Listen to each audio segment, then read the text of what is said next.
नमस्कार। देवभूमि के दंगल में आप सभी का स्वागत है। मैं हूं आपके साथ यशी शुक्ला और देवभूमि के दंगल में बात करेंगे दावेदार हजार लंबी कतार।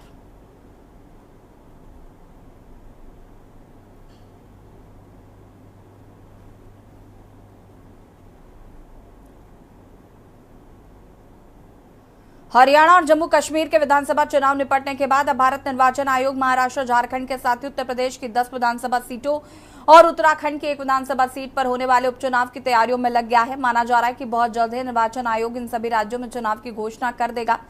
इस बीच उत्तराखंड की केदारनाथ विधानसभा में होने वाले उपचुनाव पर सबकी निगाहें बनी हुई हैं। प्रधानमंत्री की ओर से विशेष लगाव और सनातन धर्म के सबसे बड़े धार्मिक स्थलों में से एक होने के चलते भाजपा के लिए चुनाव प्रतिष्ठा का सवाल बन चुका है। वहीं चुनाव की घड़ी नजदीक आते ही भाजपा कांग्रेस ने अपने अपने प्रत्याशियों पर मंथन शुरू किया है। दोनों ही दलों ने केदारनाथ में पर्यवेक्षकों की नियुक्ति करने के साथ ही जिताऊ उम्मीदवारों पर मंथन शुरू कर दिया है। इसके अलावा भाजपा ने 5 कैबिनेट मंत्रियों और अन्य नेताओं की ड्यूटी भी केदारनाथ में लगाई है। वहीं कांग्रेस का कहना है कि वो सर्वे के आधार पर ही जिताऊ उम्मीदवार को चुनावी मैदान में उतारेगी। इसके अलावा कांग्रेस ने उपनेता प्रतिपक्ष भुवन कापड़ी और झबरेड़ा विधायक वीरेंद्र जाति को पर्यवेक्षक की जिम्मेदारी सौंपकर 1 सप्ताह में रिपोर्ट देने के निर्देश दिए। कांग्रेस का कहना है कि बद्रीनाथ और मंगलौर के बाद केदारनाथ में भी कांग्रेस की जीत तय है। आज इन्हीं से मुद्दों पर विस्तार से चर्चा करेंगे। इससे पहले रिपोर्ट।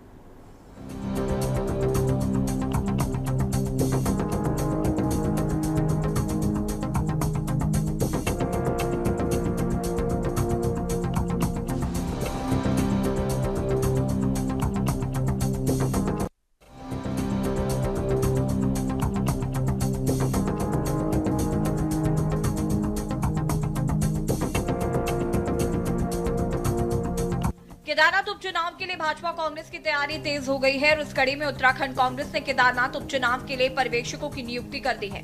कांग्रेस प्रदेश प्रभारी कुमारी शैलजा के निर्देश पर प्रदेश अध्यक्ष करण माहरा की ओर से खटीमा विधायक एवं उपनेता प्रतिपक्ष भुवन कापड़ी और झबरेड़ा विधायक वीरेंद्र जाति को पर्यवेक्षक की जिम्मेदारी सौंपी गई है। बता दें कि सत्ताधारी दल भाजपा की ओर से पर्यवेक्षक नियुक्त करने के साथ ही मंत्रियों को भी मोर्चे पर उतारा गया है।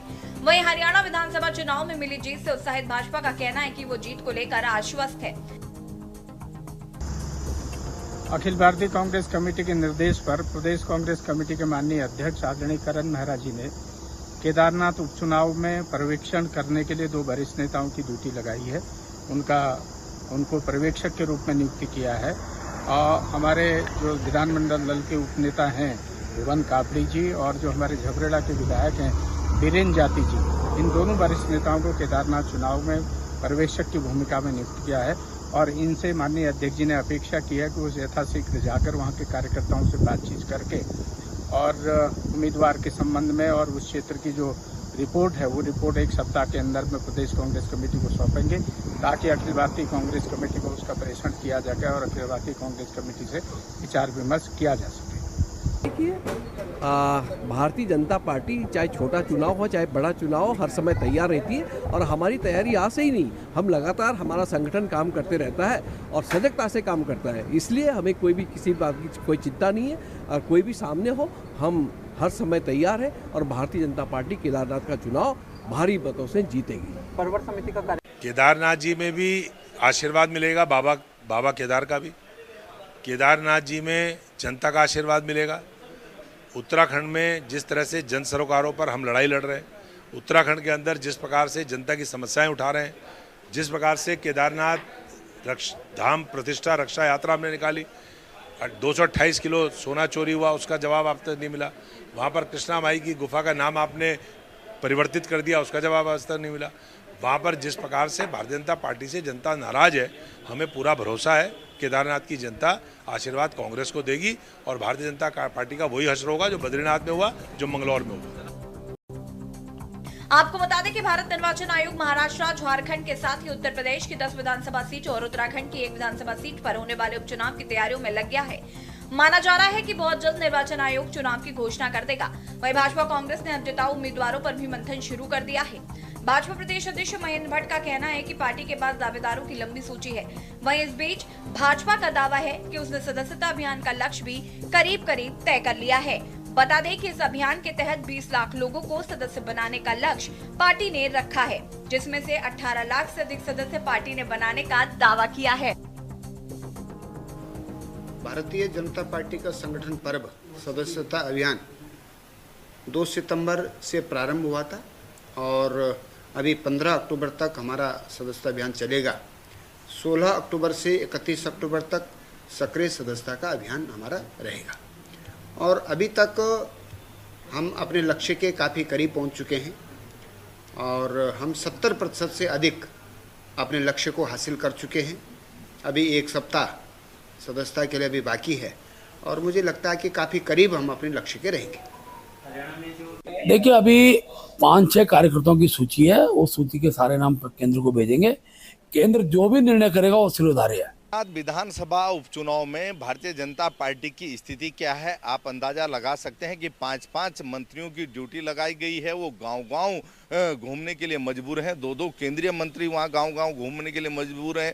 मुख्यमंत्री लगातार वहां दौरा कर रहे हैं और वहां के जनप्रतिनिधि इनके मंत्रियों की जो है बैठकों में नहीं आ रहे हैं। उन्होंने बहिष्कार किया हुआ है। आम जनमानस जो है भाजपा के कार्यक्रमों में नहीं आ पा रहा है क्योंकि 7 साल का कुशासन केदारनाथ की जनता ने भाजपा का देखा है। पूरा घाटी का व्यापार चौपट हो गया है इनकी गलत नीति के कारण। ये वहां का युवा मायूस है, हताश है, निराश है और इनके कान पे जूं नहीं रेंग रही है। झूठी घोषणाएं अब उपचुनाव को देख करके भारतीय जनता पार्टी कर रही है। और कुल मिलाकर जल्द ही केदारनाथ उपचुनाव का ऐलान होने जा रहा है। इससे पहले भाजपा कांग्रेस ने अब जिताऊ उम्मीदवारों पर मंथन शुरू कर दिया है। बताया जा रहा है कि भाजपा में दिवंगत विधायक शैला रानी रावत की बेटी ऐश्वर्या रावत, भाजपा महिला मोर्चा की प्रदेश अध्यक्ष आशा नौटियाल, भाजपा नेता कर्नल अजय कोठियाल प्रमुख दावेदार हैं। जबकि कांग्रेस की बात करें तो पूर्व विधायक मनोज रावत, कांग्रेस नेता हरक सिंह रावत, कांग्रेस जिलाध्यक्ष कुंवर सजवाड़ के नाम पर मंथन चल रहा है। देखना होगा इन तमाम नामों में से किसके नाम पर अंतिम मुहर लगती है। Uttarakhand desk report. जी हाँ, तो केदारनाथ के उपचुनाव को लेकर कवायद तेज कर दी गई है क्योंकि जल्द ही चुनाव आयोग जो है कभी भी उपचुनावों की घोषणा कर सकता है। उत्तराखंड में आपको बता दें कि कांग्रेस लगातार केदारनाथ के होने वाले उपचुनाव को लेकर तैयारियां करती रही है। केदारनाथ के जो मुद्दे हैं उनको लेकर लगातार लोगों के बीच जाती रही है। एक यात्रा कांग्रेस द्वारा की गई। साथ ही बात करें अगर हम बीजेपी की, तो बीजेपी भी लगातार तैयारी कर रही है और बीजेपी के लिए केदारनाथ उपचुनाव जीतना बहुत जरूरी हो गया है और ये कहीं ना कहीं साख का विषय भी है क्योंकि जिस तरीके से प्रधानमंत्री नरेंद्र मोदी के लिए एक बड़ा आस्था का केंद्र हमेशा केदारनाथ रहा है।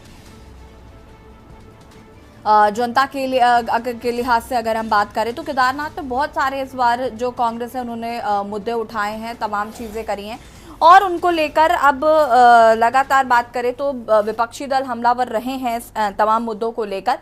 अब जब उपचुनाव होने हैं तो ऐसे में क्या स्थिति रहने वाली है ये आज हम समझने की कोशिश करेंगे। जो दावेदार हैं, लंबी लिस्ट है एक, चाहे वो कांग्रेस में हो चाहे वो बीजेपी में हो, और दाव किस पे चलेगा, इन तमाम मुद्दों पर आज बातचीत करेंगे। मेहमान हमारे साथ जुड़ चुके हैं, उनसे आपका परिचय करा देते हैं। सत्यवीर सिंह चौहान जी बीजेपी प्रवक्ता हमारे साथ जुड़ चुके हैं, बहुत बहुत स्वागत है। शांति भट्ट जी प्रदेश प्रवक्ता कांग्रेस हमारे साथ जुड़ चुके हैं। शांति भट्ट जी आपका भी बहुत बहुत स्वागत है। पीसी थपलियाल जी वरिष्ठ नेता यूकेडी हमारे साथ जुड़ चुके हैं, आपका भी बहुत बहुत स्वागत है। अरुण शर्मा वरिष्ठ पत्रकार हमारे साथ जुड़ेंगे, फिलहाल वो नहीं है। सबसे पहले शुरुआत सत्यवीर सिंह चौहान जी आपसे करते हैं। विपक्षी दलों का ऐसा मानना है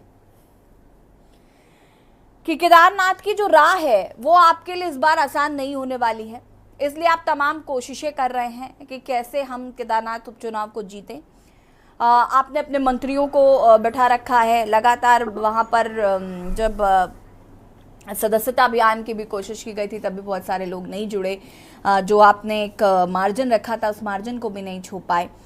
जनता नाराज है, ये तमाम बातें जो है वो विपक्षी दलों द्वारा कही जा रही है। सबसे पहले इस पर रिएक्शन।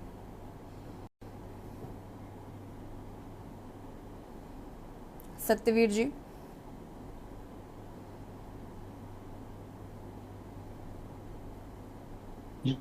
यशी जी आपको मेरी आवाज आ रही है? हाँ जी। यशी जी, आज मैं आपके तो फ्रेम में नहीं देख पा रहा हूँ, सिंगल फ्रेम आ रही है। मुझे लगता है कि आपके यहाँ से कुछ आज टेक्निकल चेंजेस हुए हैं। हाँ, फिर भी कोशिश करते हैं कि वो टेक्निकल चेंजेस को हम ठीक कर सकें। आप अपनी बात को पूरा करें। हाँ यशी जी, जो हमारे जन्मजात विरोधी रहे हो, जो हमारे वैचारिक और सैद्धांतिक और हमारे पार्टी की कार्यशैली से जो कभी सहमत नहीं हुए, आज कैसे सहमत हो सकते हैं कि केवल एक चुनाव को जब उत्तराखंड के अंदर होता है ये तो और हमारे लिए तो कोई भी चुनाव आता है, चाहे पंचायत का छोटा चुनाव आता है तो कहते हैं भारतीय जनता पार्टी अब ढलान की ओर आ गई है। जबकि उनको समीक्षा करनी चाहिए अपने दल की। भाई हमारा खासकर कांग्रेस को या कम्युनिस्ट तो खत्म ही हो गई भारत के अंदर, एकमात्र मुझे लगता है केरल में उसका थोड़ा बहुत अस्तित्व रह गया है और पूरे देश भर में तो वो खत्म हो गई है। और कांग्रेस तो एक ऐसी पार्टी थी जिसका एक समय हुआ करता था कि जिसको बोलते थे कि प्रधान बनेगा तो प्रधान बन जाता था, जिसको बोलते थे कि प्रधानमंत्री बनेगा प्रधानमंत्री बन जाएगा। ना आज प्रधान के लिए कैंडिडेट मिल पा रहा है, ना प्रधानमंत्री के लिए कैंडिडेट मिल पा रहा है। और केदारनाथ की जब बात आती है तो केदारनाथ तो हमारे विधानसभा का नाम तो केदारनाथ है ही, मगर बाबा केदारनाथ भी उससे जुड़े हुए हैं। तो जब केदारनाथ का नाम आता है तो आध्यात्मिक चेतना, आध्यात्मिक संस्कृति और हिंदुत्व की जो एक शिखा कहेंगे कि जो उसके लिए एक हमारे मन में जो जिस प्रकार का भाव जागृत होता है भारतीय जनता पार्टी के प्रत्येक कार्यकर्ता के प्रति, उत्तराखंड के जनमानस के प्रति, वो तो किसी से छिपा नहीं है। मगर कांग्रेस ने जिस भावनाओं से और जिस केदारनाथ को देखा है वो वास्तव में बड़ा उससे देख के मन दुखी होता है। मगर हमारी पार्टी ने केदारनाथ की चाहे जब भी जो कठिन से कठिन समय हुआ, हम जब प्रतिपक्ष में रहे हो या सत्ता में रहे हो, हमने केदारनाथ विधानसभा के लिए, केदारनाथ धाम के लिए, केदारनाथ के लोगों के लिए, केदारनाथ के आध्यात्म के लिए, संस्कृति के लिए हमने भरपूर प्रयास किया है कि उसके गौरव को बढ़ाया ही जाए। हमारे समय में आपको कोई भी ऐसा विषय आपको देखने को नहीं मिलेगा कि केदारनाथ की चाहे केदारनाथ की यात्रा हो या पूरे चारधाम की यात्रा हो, किसी प्रकार का विघ्न उत्पन्न किया गया हो। अभी अगर आप केदारनाथ का आंकड़ा भी उठा के देख ले और कांग्रेस की 5 साल की सत्ता का आंकड़ा उठा के देख ले, तब भी उसके समकक्ष खड़ा नहीं कर पाओगे आप। और हमारे समय पे तो जो हमें उत्तराखंड मिला भी था, ऐसा कंगाल उत्तराखंड मिला था, भ्रष्टाचार से मुक्त, और शासन व्यवस्था जो थी या पुलिस व्यवस्था जो थी वो आईसीयू के अंदर थी। उस जैसे सिस्टम को प्रदेश में जिस प्रकार से उसको खत्म करना और उत्तराखंड के गौरव को पुनर्स्थापित करना वास्तव में दिखाता है कि भारतीय जनता पार्टी ने केवल जो कहा है राजनीतिक गठन, जब से भारतीय जनता पार्टी का गठन हुआ, जनसंघ के लिए कहा कि सत्ता हमारे लिए कभी साध्य नहीं रही है, सत्ता हमारे लिए सेवा का माध्यम रही है। और केदारनाथ धाम में जब आपदा का संकट आया, भारतीय जनता पार्टी ने वहां पर सत्ता में रहते हुए और प्रतिपक्ष में रहते हुए, चाहे राज्य जो हम प्रतिपक्ष में थे, राज्य में जो सत्ता थी उसके साथ खड़ा होना हो, हमने अपने फर्ज को बखूबी निभाया है। 2013 की आपदा के बाद जिस प्रकार की त्रासदी उत्तराखंड ने देखी है, उसको वहां के पुनर्विकास, वहां के पुनर्निर्माण के लिए जो लक्ष्य तय किया गया था 2022 तक, उन परियोजनाओं पे पूर्ण रूप से काम किया जा चुका है। और अभी 188 करोड़ की 22 ऐसी परियोजनाएं हैं जिस पे यशी जी काम चल रहा है। माननीय मुख्यमंत्री जी बहुत सारी परियोजनाओं की और भी घोषणा की है, और हम जो घोषणा करते हैं उसको धरातल पर उतारते हैं। ये हमारी भारतीय जनता पार्टी का ट्रैक रहा है। उस में मैं आपको बता दूं, जितने भी कार्य हो रहे हैं स्थानीय लोगों की सहमति से, चलिए ठीक है सत्यवीर जी, देखिए हाँ वापस आते हैं, रुक जाइएगा। शांति भट्ट जी, सत्यवीर जी ने बहुत कुछ गिना दिया है, वो बता रहे हैं कि सरकार किस तरीके से काम कर रही है। उन्होंने बताया कि विकास कितनी तेजी से उत्तराखंड में हो रहा है, केदारनाथ में हो रहा है, और जनता उनको ही जुटाने वाली है।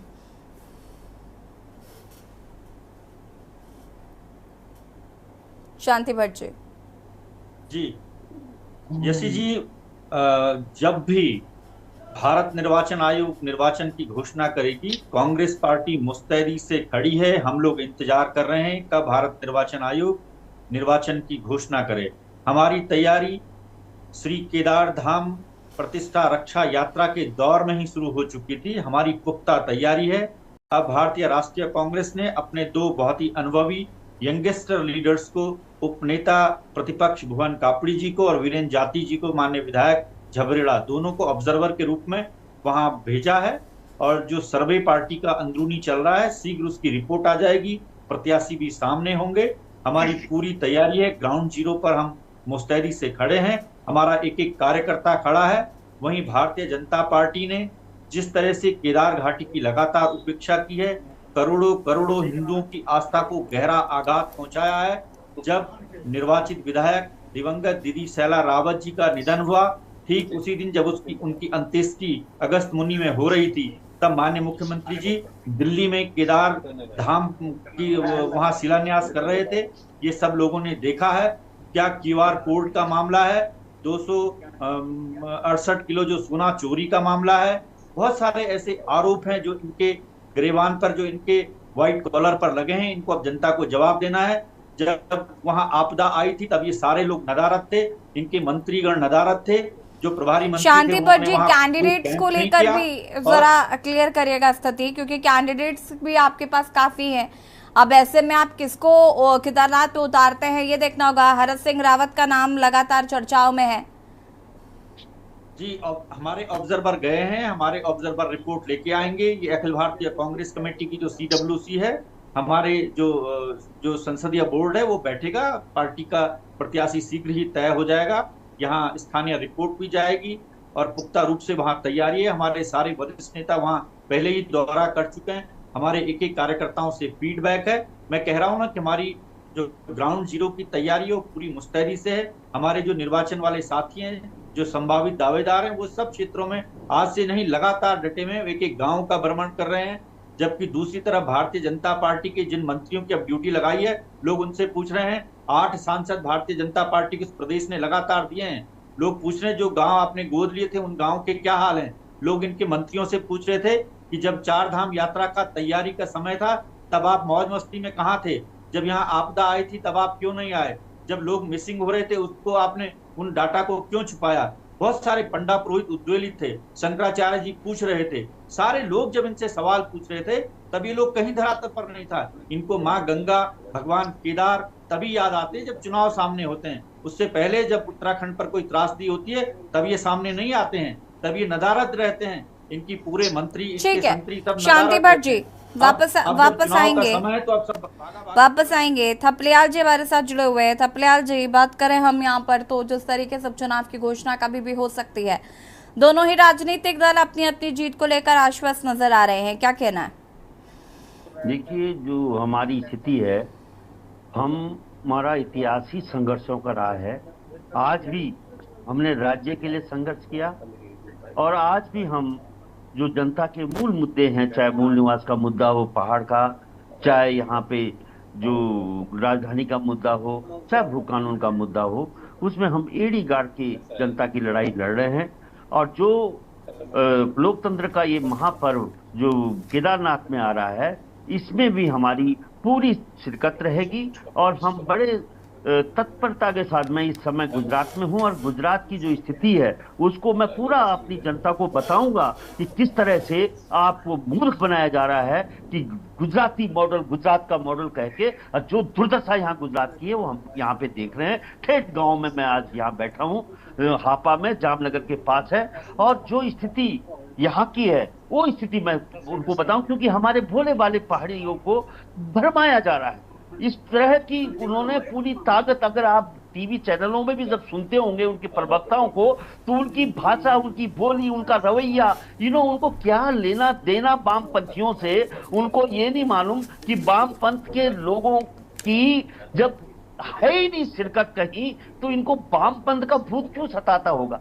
क्यों भारतीय जनता पार्टी के प्रवक्ता को कहीं भूत नजर आ रहा है उसका वामपंथ का, और कह रहा है कि वामपंथ तो खत्म ही हो गई है, खत्म ही हो गई है। लेकिन मैं उसको कहना चाहता हूं कि वामपंथ कभी खत्म नहीं हो सकता। तुम 6 जन्म ले लो और तुम ये गुब्बारे फैलाते रहो, जनता को मूर्ख बनाते रहो और केदारनाथ में चोरी करते रहो, डकैती डालते रहो, बाबा केदार का नाम ले लेकर।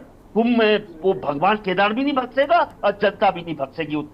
देखते रहना आप, वो समय आएगा जब लोगों को मालूम पड़ेगा कि किस तरह के धोखा तुम जनता को देते आ रहे हो। और यहाँ पे जिस तरह का धोखा आपने हरियाणा में लोगों को रखा, किस तरह से वहां पे जो रचना रची गई, वही रचना तुम यहाँ भी रचोगे। मैं निश्चित रूप से, मैंने यहाँ पे अपना संसदीय चुनाव भी देखा था। और बजाओ तालियां, क्या सिर भी लगाओ दीवारों पे, इतनी खुशी करो कि टांग भी ऊपर कर दो कि, लेकिन तुम जिस तरह से जनता के मुद्दों की अनदेखी करके केवल केवल लोगों को बदनाम करके, चाहे कांग्रेस विपक्ष के पूरे दलों को, और जिस तरह से मैं इस समय पूर्व सैनिकों के बीच में काम कर रहा हूं और मैं देख रहा हूं कि पूर्व सैनिकों के बीच इनकी यूनिवर्सिटी क्या क्या, क्यों भगवान किस तरह से उन भोले भाले वीरों को ये दिग्भरमा रहे हैं, मैं कान पकड़ में हैरान। निश्चित रूप से इस तरह की जो राजनीति ये खेल रहे हैं, ये राज्य के हित में भी नहीं है, जनता के हित में भी नहीं है और देश के हित में भी नहीं है। निश्चित रूप से मैं तो कभी कभी ये कह रहा हूं कि देशद्रोह से कम काम नहीं कर रहे। जिस तरह से ये जेलेंस्की को दिखा रहे हैं, इस समय मैं देख रहा कि अभी उनके पूर्व सैनिकों के बीच में इन्होंने वायरल कर रखा है कि जेलेंस्की जो यूक्रेन का राष्ट्रपति है उसकी तरह यहाँ पे राहुल गांधी काम कर रहा है। मैं तंग रह गया। जो जिस जेलेंस्की को यहाँ का प्रधानमंत्री अपना मित्र बताता है, उन्हीं को हमारी जनता के आगे किस तरह पेश कर रहे हैं। जिस तरह से ये ठीक है, थपलिया जी वापस आएंगे, आप सभी हमारे साथ बने रहेगा। उसके बाद अरुण शर्मा जी आपका रुख करेंगे, चर्चा को आगे बढ़ाएंगे और बात कर रहे हैं देवभूमि के दंगल में। आज हम जहां केदारनाथ में उपचुनाव होने हैं, दोनों ही राजनीतिक दल जीत का दावा कर रहे हैं। हालांकि तस्वीर जल्द ही साफ होगी। फिलहाल रुकेंगे छोटे से ब्रेक के लिए, जो हाजिर होते हैं।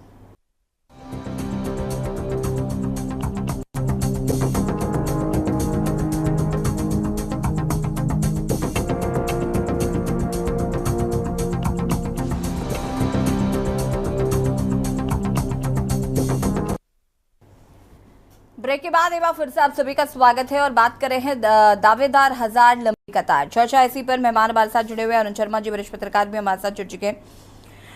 अरुण जी, केदारनाथ उपचुनाव दोनों ही राजनीतिक दलों के लिए काफी महत्वपूर्ण नजर आ रहा है, लेकिन बीजेपी इसे जरूर जीतना चाहेगी क्योंकि एक तो पहले भी ये बीजेपी के खाते में ही ये सीट रही और दूसरा रीजन ये कि प्रधानमंत्री नरेंद्र मोदी की केदारनाथ से जुड़ी आस्था। जिस तरीके से विपक्ष तमाम सवाल खड़े कर रहा है, चाहे वो सोना चोरी को लेकर हो, क्यूआर कोड को लेकर हो, दिल्ली में बन रहे केदारनाथ मंदिर को लेकर हो, ये मुद्दे जो हैं वो लगातार कांग्रेस द्वारा उठाए जा रहे थे। अब बात करते हैं दावेदारों की भी, अगर तो दावेदार भी हजार हैं, एक लंबी लाइन लगी हुई है, लेकिन जिताऊ कैंडिडेट चुनना मुझे लगता है दोनों ही राजनीतिक दलों के लिए काफी मुश्किल भरा काम रहने वाला है केदारनाथ के लिए। देखिए यशी, क्योंकि आने वाले दिनों में ये चुनाव की घोषणा होने वाली है महाराष्ट्र और छत्तीसगढ़ के साथ, इस पे भी घोषणा हो जाएगी। यूपी के जो 10 सीट है, उत्तराखंड की 1 सीट है और तमाम और सीटें जो खाली है देश में, उन सब की घोषणा हो जाएगी। और ये लगता है कि 15 नवंबर से पहले चुनाव की घोषणा हो जाएगी और 25 दिसंबर से पहले चुनाव संपन्न हो जाएंगे।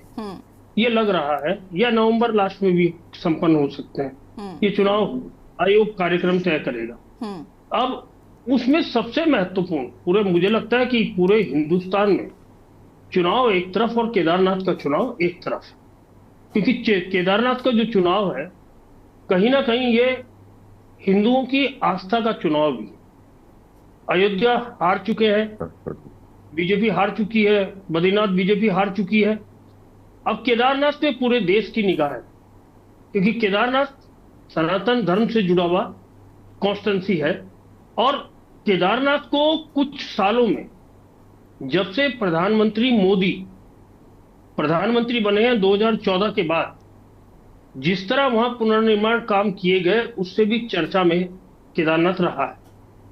वो दीगर बात है कि विपक्ष किन किन चीजों को मुद्दे बनाएगा, वो मुद्दे बनाना अलग बात है, लेकिन महत्वपूर्ण चुनाव है। और चुनाव को पूरे देश में इसलिए देखा जाएगा कि जब अयोध्या बीजेपी हार गई, बद्रीनाथ बीजेपी हार गई, अब केदारनाथ में क्या होगा, ये सवाल बहुत महत्वपूर्ण है और पूरे देश के जनमानस का ये दिमाग मच रहा है। अब देखिए, अगर हम राज्य बनने के बाद देखें तो केदारनाथ में बीजेपी को भी एक बार सफलता मिली है, 2 बार, और कांग्रेस को भी सफलता मिली है, चाहे वो शैला रानी रावत के रूप में हो, मनोज रावत के रूप में हो, वो जीते हैं। और शैला रानी रावत 2016 में जब हरीश रावत के खिलाफ एक विद्रोह हुआ था और उत्तराखंड में राष्ट्रपति चुनाव लग गया, राष्ट्रपति शासन लग गया था, तो ऐसी घटना की गवाह रही है शैला रानी। और शैला रानी उस टाइम बीजेपी में आ गई थी और बीजेपी ने अपना वादा निभाते हुए शैला रानी को वहां से टिकट दिया था। एक बार वो बीजेपी हार गई, फिर जीत गई थी और वर्तमान में विधायक थी। तो निश्चित तौर पर कांग्रेस और बीजेपी के पास प्रत्याशियों की लंबी लिस्ट होगी, लेकिन महत्वपूर्ण बात यह है कि कौन कौन मैदान में आ सकता है, इसी पर शायद आप चर्चा कर रही हैं। बिल्कुल। तो बीजेपी से आशा नौटियाल पहले विधायक रही है, बहुत प्रबल दावेदार है, और शैला रानी रावत जी की जो पुत्री है ऐश्वर्या, हाँ जी, उस पर भी बीजेपी दांव लगा सकती है। लेकिन जो हमें पता लगा है कि शैला रानी के जो भाई हैं, कांग्रेस के विधायक हैं विक्रम सिंह प्रतापनगर से, तो कहीं ना कहीं वो उनके संपर्क में भी है।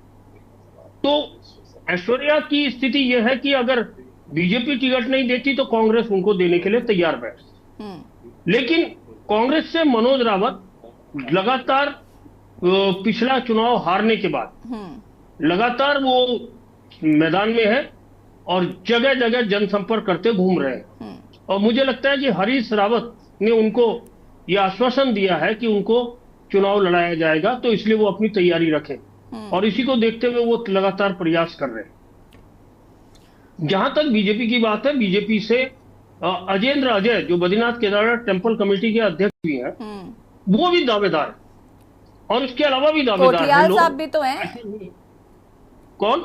अजय कोठियाल जी, कर्नल अजय कोठियाल भी है, एक बार चुनाव वो निर्दलीय लड़ चुके हैं वहां से। तो वो, लेकिन जो प्रमुख नाम मैं आपको बता रहा हूं, अंतिम फैसला उन्हीं में से हो। अब दिलचस्प यह है कि कांग्रेस वहां यात्रा निकाल चुकी है केदारनाथ तक, और भले ही वो आपदा को देखते हुए बीच में रोकनी पड़ी थी और बाद में उन्होंने एक सांकेतिक रूप से वो यात्रा पूरी करी, लेकिन यात्रा करी और उस यात्रा के बहाने केदारनाथ की तरफ पूरी दुनिया का, देश का ध्यान कांग्रेस ने आकर्षित किया।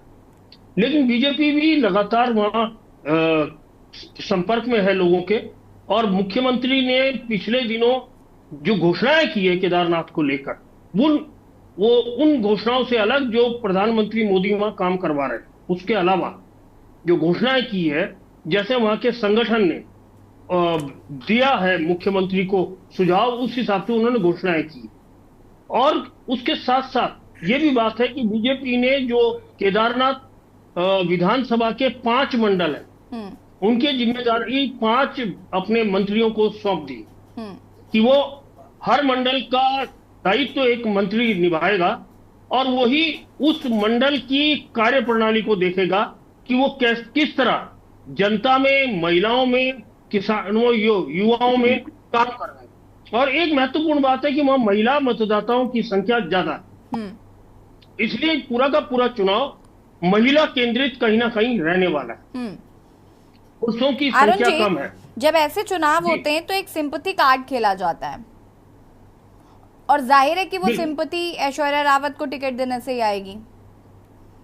वो मैंने पहले ही उल्लेख किया उसका। इससे पहले जो चुनाव हुए हैं उसमें हम लोगों ने देखा है कि बहुत क्लियर कट रहा है कि भाई ये नहीं रहे तो अब इनकी जगह इनके बेटे या बेटी जो भी हैं उनको टिकट दे दिया गया।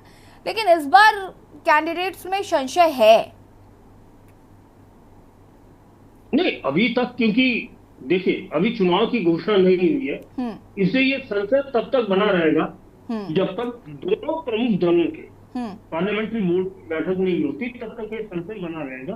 और ये संशय उसी दिन तक है जब तक नामों की घोषणा, नामों की घोषणा होने के बाद वो संशय खत्म हो जाएगा। लेकिन तब तक प्रयासबाजी चलती रहेगी कि कौन किसको टिकट देगा। लेकिन मैंने आपको ये बता दिया है कि ऐश्वर्या के संपर्क दोनों जगह बीजेपी ने, क्योंकि मां थी इसलिए है, और वहां उनका मामा है कांग्रेस में विक्रम सिंह नेगी, प्रतापनगर का जो विधायक है, वो मामा है। तो दोनों चीजें सामने हैं, उनके दोनों हाथों में लड्डू है, गेंद कहीं भी जा सकती है। तो ये स्थिति ठीक है। अरुण जी वापस आते हैं। सत्यवीर जी देखिए, बिना इधर उधर की बात करे हुए, बिना विकास कार्य गिनाए और बिना बीजेपी की बहुत सारी तारीफ करते हो, आप मुझे सिर्फ सीधे सीधे बताइए कि जो मुद्दे विपक्षी दलों द्वारा उठाए गए या जिस तरीके से जो मुद्दे हमने देखे कि धरातल पर इस बार कांग्रेस लेकर गई है, जैसा कि अरुण जी ने कहा कि जाहिर है कि इसकी वजह से जनता का ध्यान आकर्षित हुआ है, आपको नहीं लगता ये मुद्दे इस बार केदारनाथ चुनाव के लिए आप पर भारी पड़ सकते हैं? यशी जी, पूरी ईमानदारी के साथ बताना चाहूंगा, आपके पैनल में बहुत ही सम्मानित अरुण जी ने कहा कि अयोध्या हारे बद्रीनाथ हारे। अयोध्या के लिए तो मैं इतना ही कहना चाहूंगा यशी जी, अब समझ में आता है कि इतने वर्षों तक राम मंदिर बनने में समय क्यों लगा। और बद्रीनाथ में जिस प्रकार का परिणाम आया है हमने उससे सीख ली है। और जहां तक बात आती है दावेदारों की बात आई है, तो मैं बताना चाहता हूं कि हमारे यहाँ शुरू से ही पार्टी के उदय होने से ही हमारा असली दावेदार हमारा कमल का फूल है। हमारी पार्टी बहुत ही संतुलित है और सैद्धांतिक और विचारों पर और मूल्यों पर चलने वाली पार्टी है और कार्यकर्ता आधारित पार्टी पूरे देश में है तो भारतीय जनता पार्टी है, जहां कार्यकर्ताओं की राय ली जाती है, उसके बाद पार्टी का निर्णय होता है, उसके बाद पार्लियामेंट्री बोर्ड बैठता है। हमारे यहाँ संगठन में जिस प्रकार की कार्यशैली है उससे पूरा विश्व परिचित है। और मुझे लगता है कि अगर जिनको थोड़ा सा भी अभी भी किसी को समझने में अगर कमी रही हो तो हरियाणा चुनाव के वो एग्जिट पोल और हरियाणा चुनाव में जिस प्रकार का बवंडर देखने को मिला, वो सबको मुझे लगता है कि उससे सीख लेनी चाहिए कि भारतीय जनता पार्टी कितने वैचारिक और कितने सैद्धांतिक और लोगों के बीच में रह के काम करती है, तब जाके इस प्रकार के परिणाम आते हैं। आपने कहा केदारनाथ की बात, एक सेकंड रुक जाइए, कभी कभी बोलना शुरू करते हैं तो रुकते ही नहीं है। मेरा सवाल ये है कि ये कॉन्फिडेंट तक तो ठीक है कि भैया आपको कॉन्फिडेंस है कि आप केदारनाथ जीतेंगे, ये जो ओवर कॉन्फिडेंस है कि नहीं हम हरियाणा जीत कर आए हैं, तो हारे भी आप बहुत जगह हैं, जम्मू कश्मीर भी आप हारे ही हैं, जीत नहीं गए। जम्मू कश्मीर की आपने बहुत अच्छी बात करी है, मैं उसमें किसी प्रकार का संकोच नहीं करता कि आपने प्रश्न पूछा है, बहुत भारी भरकम प्रश्न है, ऐसा कोई विषय नहीं है। और ना हम कभी घबराए हैं इससे, हम तब नहीं घबराए जब 2 थे। आज तो हम 3 बार केंद्र में सरकार बनाई है, 15 राज्यों से अधिक राज्यों हमारी सरकार है, एक समय 19 राज्यों हमारी अपनी सरकारें थी। यशी जी, आपने जम्मू कश्मीर की बात करी, मैं चाहता हूं पुरजोर तरीके से आपको इस प्रश्न को उठाना चाहिए। आप उठा के देख लीजिए, जितने भी वहां पर दल चुनाव लड़े हैं इंक्लूडिंग भारतीय जनता पार्टी, सबसे अधिक मत प्रतिशत किसका है? भारतीय जनता पार्टी का। आप समझ सकते हो कि भारतीय जनता पार्टी का अब किस प्रकार से ग्राफ जम्मू कश्मीर के अंदर भी बढ़ रहा है। वो दिन दूर नहीं होगा यशी जी जब भारतीय जनता पार्टी का मुख्यमंत्री बनेगा। आप पहले ऐसे प्रवक्ता नहीं है जो ये बात कह रहे हैं, ये सुन के मैं थक चुकी हूँ कि हमने बहुत वहाँ पे मैंडेट जीत लिया, हमारी बहुत ज्यादा सीटें, उसमें हमने सीटें जीती हैं अकेले दमखम के साथ, जहाँ बीजेपी पहले इतना कम लाती थी अभी इतनी ज्यादा सीटें ले आई है। देखिए ये सब नहीं, हार होती है, 1 सीट से हो, 2 सीट से हो, 1 वोट से हो, 2 वोट से हो, ठीक है, हारे आप। सुनिए हारे आप। और जम्मू कश्मीर तो विषय ही नहीं है हमारा, जम्मू कश्मीर विषय नहीं है, हम उत्तराखंड पर आते हैं ना, प्लीज केदारनाथ पर बात कर लेते हैं, केदारनाथ पर बात कर लेते हैं, हमें आपकी हरियाणा जीत से मतलब नहीं है। और अयोध्या का जिक्र इसलिए हो जाता है क्योंकि आप सीना ठोक के कहते थे कि अयोध्या तो झांकी है, मथुरा काशी बाकी है। उसके बाद जब आप बद्रीनाथ हार गए तो कांग्रेस ने इसको ले लिया कि अयोध्या और बद्री हारे हैं, इसके बाद केदारनाथ की बारी है।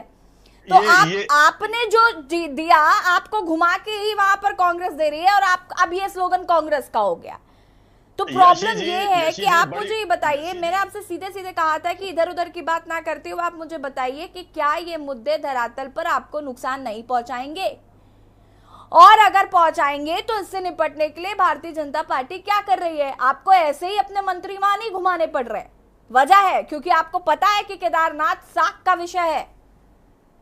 अब मेरा उत्तर लीजिए यशी जी, बड़ी प्रसन्नता होती है जब आप काशी की बात करती हो, बद्रीनाथ की बात करती हो, प्रयागराज की बात करती हो, रामेश्वरम की बात करती हो, आप केदारनाथ की बात करती हो, बड़ी प्रसन्नता होती है। भारतीय जनता पार्टी को आप उठा के देखिए।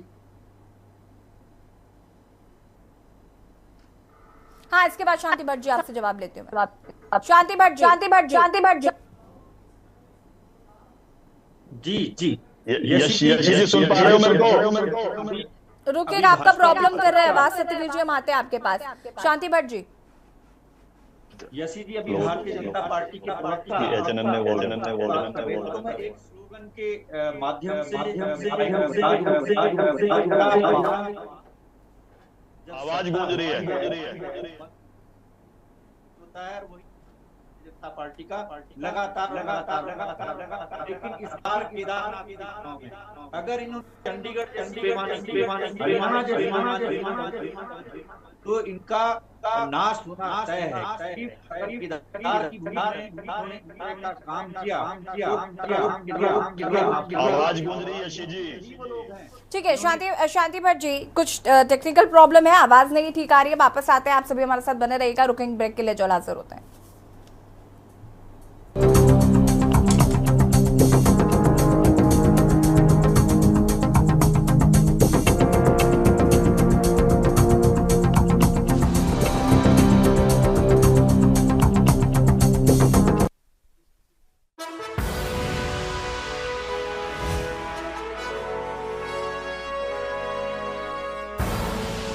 आप देख रहे हैं के न्यूज, खबरों का सारथी।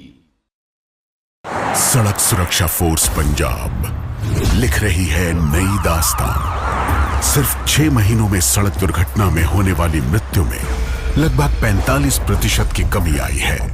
इस बार SSF करके किन्नियां मौतां घट गईयां। जे 50% भी घटा लिया 3000 बंदे दी जान बच जूगी जी, 3000 बंदे दी।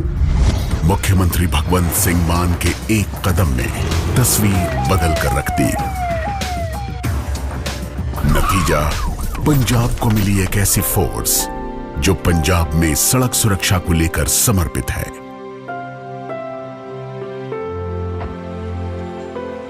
ऐसे ही बड़े रहते थे जी रोड पे, कोई पूछने वाला नहीं था जी कि एक्सीडेंट हो गया, जरूरत है किसी चीज की। पर अब एक कॉल करो, बंदे हाजिर। SSF सिर्फ दुर्घटनाग्रस्तों की मदद ही नहीं करती, बल्कि ये सुनिश्चित भी करती है कि किसी भी हाल में सड़क सुरक्षा से कोई समझौता न हो। हमारा मोटिव है 1 सेकंड गवाए बिना राहत पहुंचाना हर कीमत पर। वर्ल्ड क्लास टेक्नोलॉजी से लैस, मुश्किल से मुश्किल स्थिति का सामना करने में पूरी तरह सक्षम। अब तो अकेले ट्रैवल करने में भी डर नहीं लगता, क्योंकि पता है SSF is just a call away. जय हिंद जी, पंजाब पुलिस कंट्रोल रूम 112। अपने फर्ज के लिए हमेशा तैयार, जिसका रिस्पांस टाइम है तेज, बहुत तेज। उस दिन अगर जरा सी भी देर हो जाती तो कुछ भी हो सकता था। सिर्फ 6 महीनों में सड़क दुर्घटना में होने वाली मृत्यु में लगभग 45% की कमी आई है।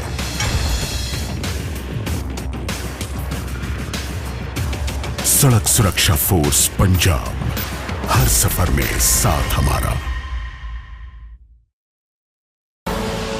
आप देख रहे हैं के न्यूज, खबरों का सारथी।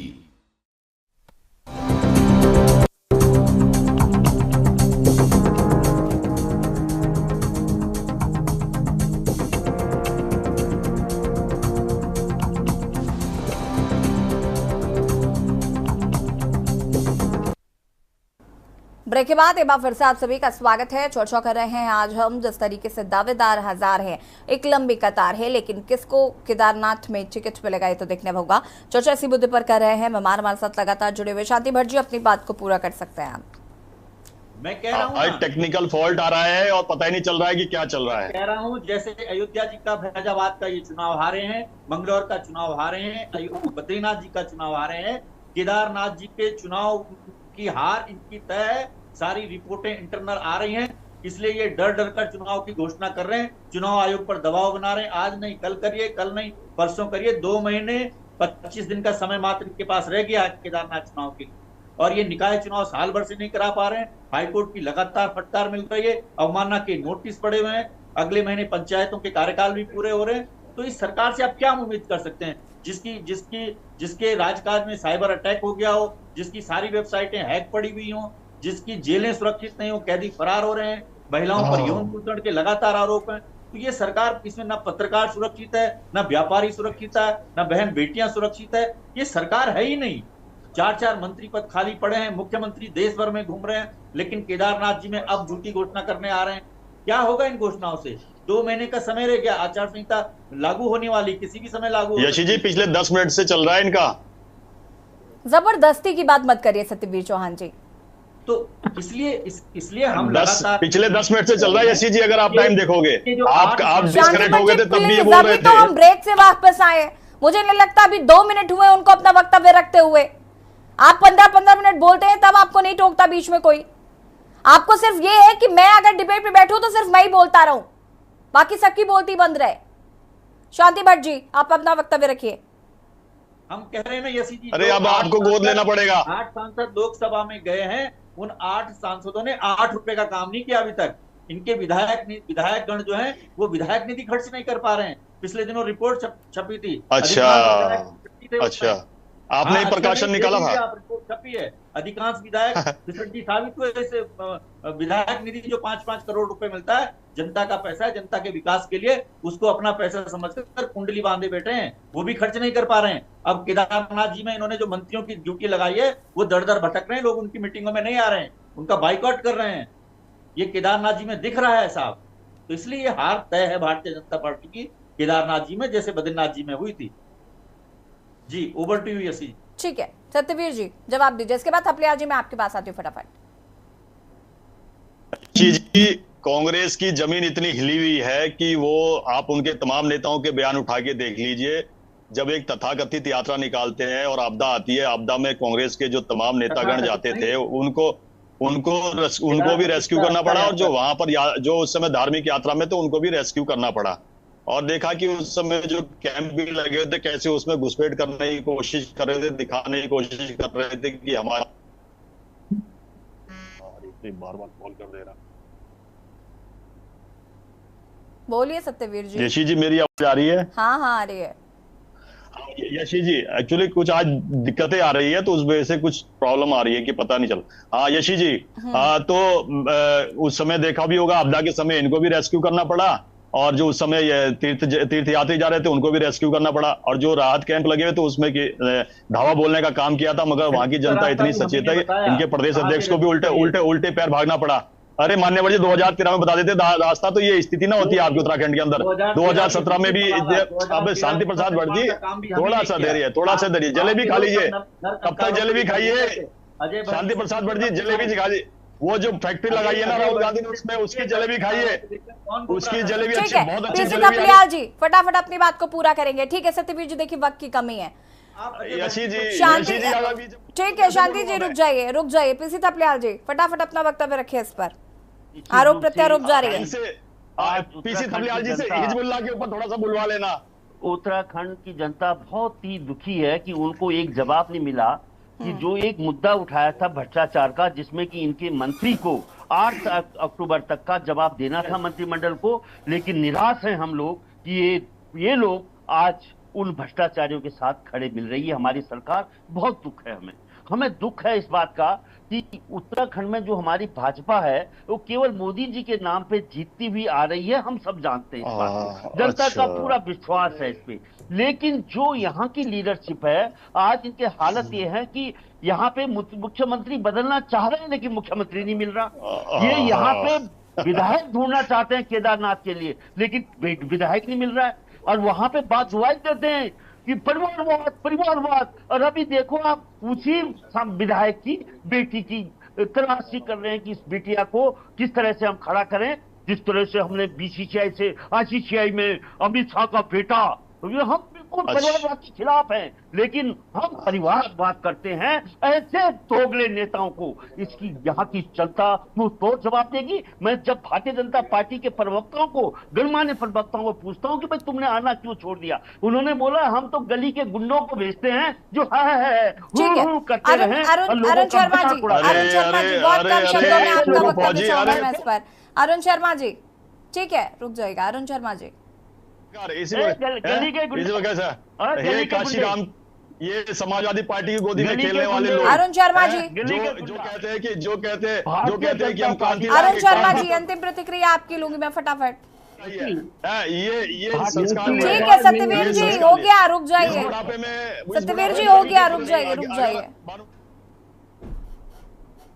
अरुण जी चलिए कि केदारनाथ जो चुनाव होगा, गले घंटे की तरह बोल रहे हो, निकट चुनाव होगा, लगी आपके व्यवहार से भाजपा और कांग्रेस दोनों ही पूरे दमखम से मैदान में, कोई कमी नहीं करना चाहेगा, और इसीलिए कांग्रेस वहां पूरी तैयारी कर रही है और बीजेपी भी पूरी तैयारी कर रही है।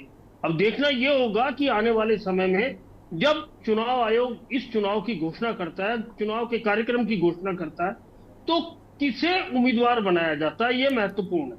आज हम नामों पे चर्चा कर चुके हैं जो संभावित नाम है, और मुझे लगता है उन्हीं में से कोई ना कोई उम्मीदवार इस चुनाव में कांग्रेस और बीजेपी से मैदान में होगा। जी यस, ठीक है, आप सभी का शुक्रिया चर्चा में शामिल होने के लिए। और देवभूमि के दंगल में आज हम बात कर रहे थे जहां एक और केदारनाथ उपचुनाव को लेकर दोनों ही दल अपनी अपनी तैयारियों में लगे हुए हैं और दोनों ही जीत को लेकर काफी आश्वस्त हैं, लेकिन जनता किसे चुनेगी आने वाला वक्त बताएगा।